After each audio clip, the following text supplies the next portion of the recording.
We have a test tomorrow on writing equations in all three forms, and I just want to give you a little bit of advice. If you're totally lost, all you got to do is look at the board. On the board, we have this. We have all three forms written out for you, including the slope formula. This is at the front right side of the classroom. That's going to be written up there, okay? And on the back side, on the back side of the wall, we have more specifically what to look for, what to do first. The first thing to do is to find your m, okay? Now, you might need to use the formula, y2 minus y1 over x2 minus x1. If I give you 2 points, you're going to have to find the slope using the formula. But maybe I tell you something like, your equation is parallel to the given equation.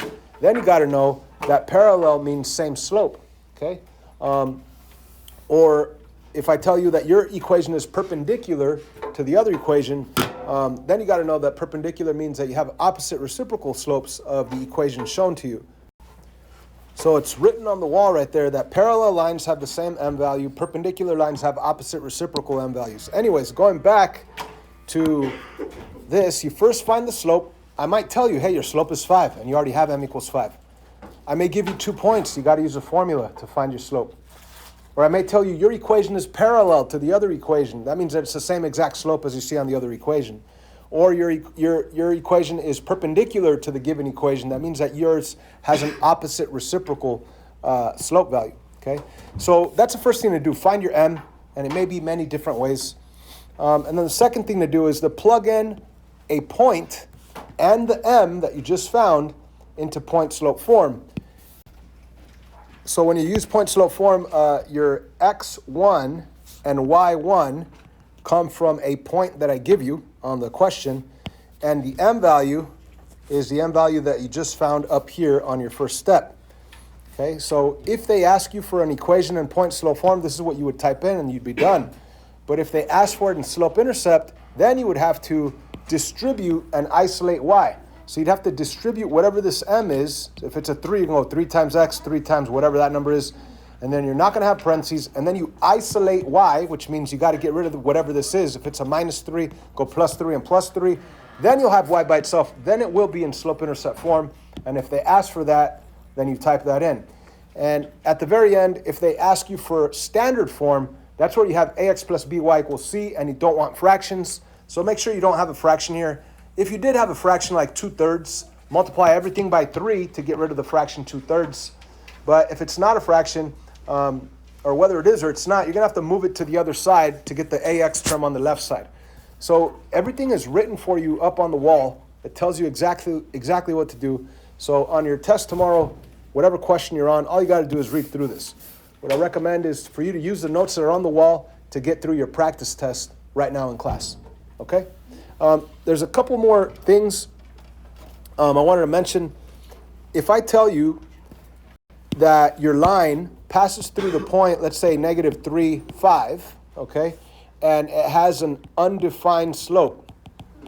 This is so easy because there's no math involved to do this equation. If I say write your equation of the line that passes through this point and has an undefined slope, an undefined m value, how are we going to write that equation? Well, you got to understand the word undefined. What does that mean? How steep is the line? It's so steep that it's undefined. It's perfectly vertical. Okay? Undefined slope means that it's vertical. Okay? So if I give you a question like this, you could imagine your xy plane, and you could go to the location negative 3 on the x and positive 5 on the y, and you're going to put your dot right there. And a vertical line, an undefined slope, means it's so steep that it's undefined. I mean, that's kind of steep. This is really steep. This is so steep it's undefined, straight up and down. Undefined means totally vertical. So if I tell you write an equation of the line that passes through this point and has an undefined slope, that's going to be this blue vertical line.